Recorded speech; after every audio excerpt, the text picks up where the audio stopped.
Inhumation de plus de 10 accords de déplacer des guerres au cimetière du Génocossé à Nyiragongo. À ce lundi de septembre, que ces corps ont été mis en terre. Ces personnes sont mortes dans différentes circonstances ces derniers mois. Leurs corps ont été inhumés après une cérémonie de derniers hommages au stade de l'unité de Goma. Mes Excellences, Madame la ministre des Droits humains, représentant du gouvernement de la République, Madame la ministre des Affaires sociales et Solidarité, Madame la ministre de la Jeunesse et Veille patriotique et toutes les délégations qui vous accompagnent. Honorable Monsieur le Président de l'Assemblée provinciale du Nord-Kivu, avec tous les honorables députés provinciaux qui vous accompagnent,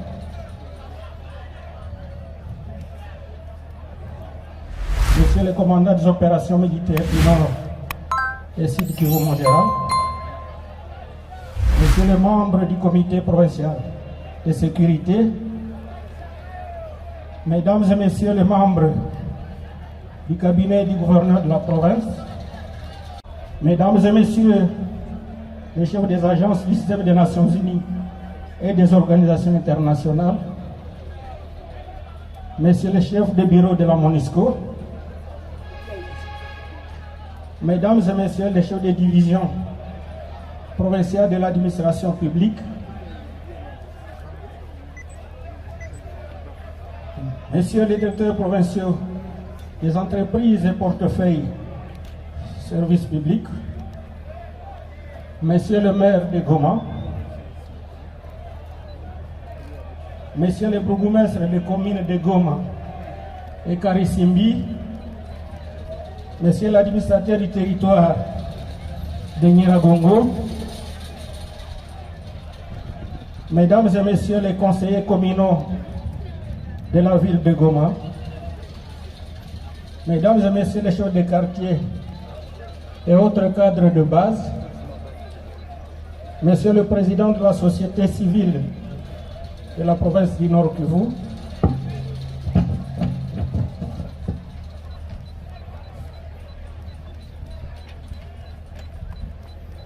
Mesdames et Messieurs les représentants des structures locales de la gouvernance communautaire, Mesdames et Messieurs les responsables des confessions religieuses, Leur Altesse Bami, les chefs coutumiers, Mesdames et Messieurs membres de familles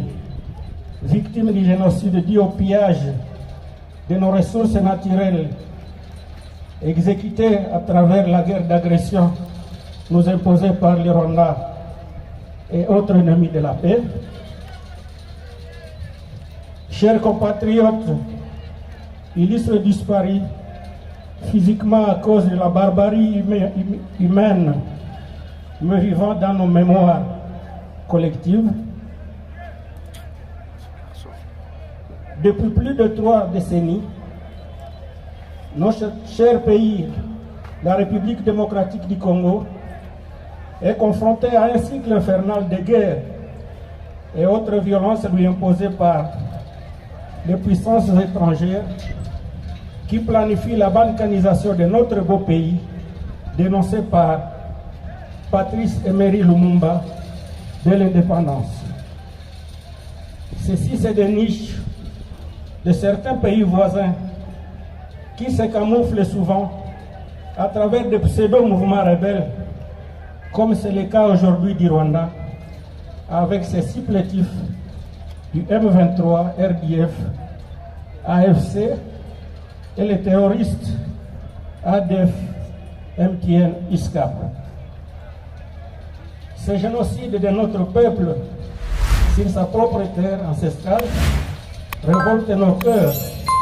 et nos esprits dans la mesure où elle s'attaque aux fondamentaux, notamment le vivre ensemble, le respect de la vie humaine, l'intangibilité des frontières, l'intégrité territoriale de chaque pays, la protection de la faune, de la flore et le travail collectif. Et comme si ces mal ne suffisaient, Elle provoque des déplacements massifs de la population qui fait quotidiennement face aux intempéries, aux épidémies, à la famine combinée, à des forts niveaux de pauvreté et un manque de services sociaux de base. Le tout ne fait qu'aggraver la crise humanitaire et sanitaire dans un contexte sécuritaire déjà très fragile en province du Nord Kivu en particulier. De plus, l'armée rwandaise et ses supplétifs du M23 subissent dans les violations à répétition des règles de droit international humanitaire relatives à la protection des personnes civiles en temps de guerre. Il nécessite de plus en plus d'aller dans une sorte d'expertise de priorité sur la population congolaise en général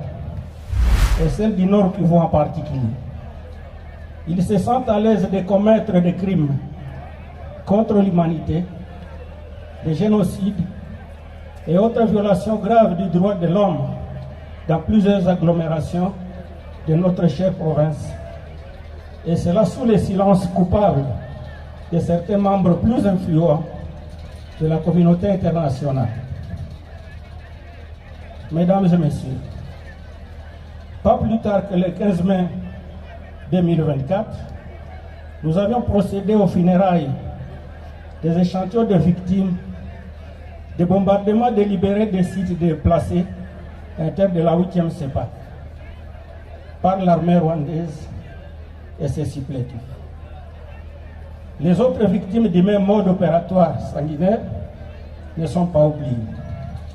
Il en est de même de la journée du 2 août 2024 où nous avions célébré la journée du Génocoste. Aujourd'hui, ces autres échantillons de 200 corps sans vie de nos chers pères, mères, enfants, tantes, oncles, sœurs et frères, cousines et cousins, épouses et époux, grand-mères et grands-pères, ici devant nous, pour qui nous organisons ce funérail.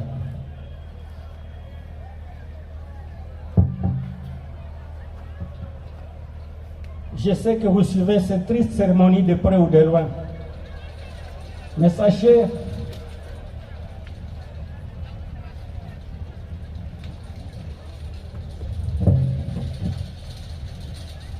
pour qui nous organisons ces cérémonies, ces funérailles solennelles,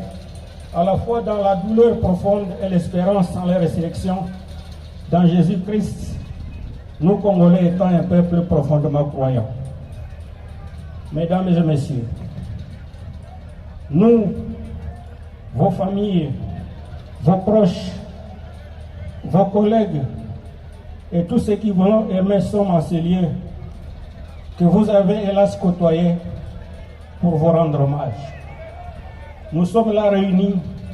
pour vous dire au revoir. Vous êtes partis avant nous, bien trop tôt, et nous rappeler ici-bas notre vie est éphémère. Cependant, les circonstances atroces dans lesquelles vous êtes partis nous interpellent dans notre conscience et notre humanisme. Le gouvernement provincial et toute la population du Nord Kivu adressent donc ses condoléances aux familles biologiques de ceux qui ont perdu la vie dans ces drames et rassure les blessés, les veuves, les veufs, les orphelins et autres personnes affectées par cette barbarie de ces prières pour qu'ils trouvent le réconfort et la guérison de la part du Seigneur. Mais soyez sûrs que vous nous laissez dans le front de la défense des terres de nos ancêtres, dans la lutte contre la banalisation, en criant tout effort de ne jamais trahir notre pays. Mesdames et messieurs, la République démocratique du Congo en général et la province du Nord Kivu en particulier sont en choc de voir certains de ses fils égarés être manipulés, chosifiés par l'ennemi de la RDC pour tuer, appauvrir leur propre pays en faveur des pays étrangers.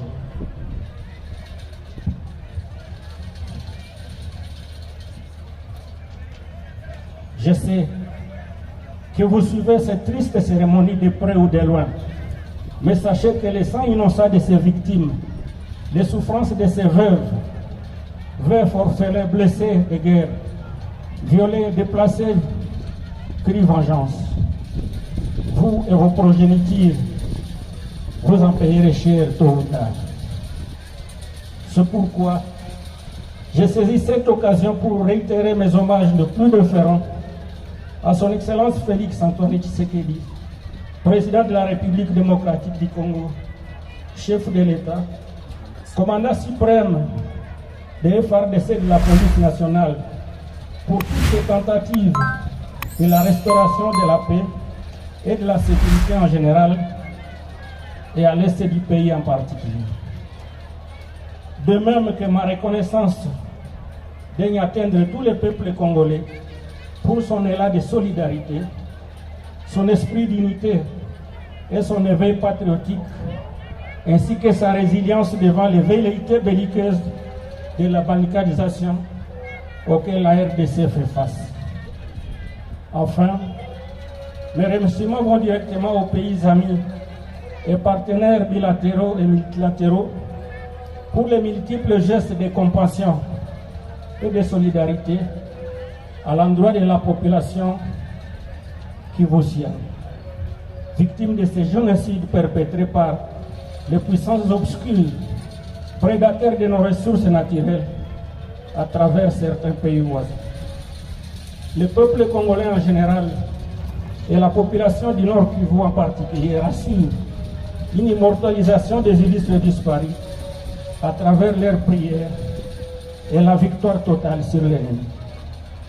Que la terre de nos ancêtres vous soit douce et légère. Adieu très chers compatriotes.